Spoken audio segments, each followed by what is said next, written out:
حضرت یعقوب علیہ السلام کے تقریباً 4000 سال بعد تک نبوت یہود میں رہی اور ہزاروں انبیاء بنی اسرائیل میں آئے۔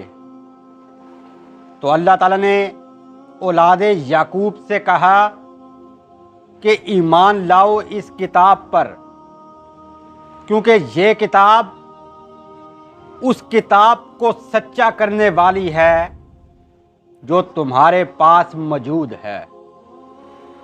ان کے پاس تورات تھی اور اللہ نے انہیں کہا کہ میرے قرآن کی آیتوں کو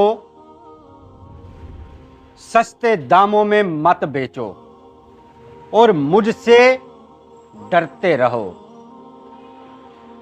ساری کائنات کے خزانے اکٹھے کر کے بھی اگر قرآن کی آیت کو خریدا یا بیچا جائے تو یہ قرآن کی جو قیمت ہے اس کا حق ادا نہیں ہو سکتا، کیونکہ یہ کلام اللہ تعالیٰ کا کلام ہے جو کائنات کا مالک ہے، جو ہر چیز کا بنانے والا ہے۔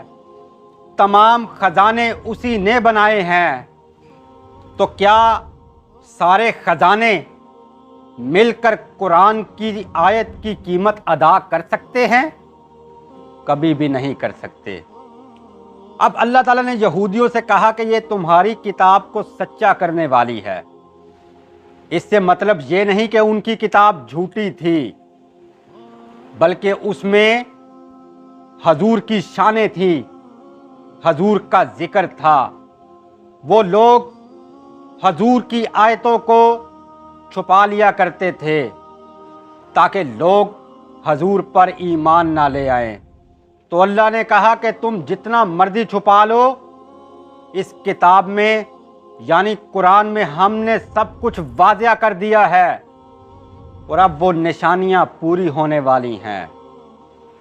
تو اگر ایسی کوئی صورت حضور کی شان کے بارے میں ان کے کسی شخص کے سامنے سے گزرتی تھی تو وہ اس کا ترجمہ غلط بتا دیتے تھے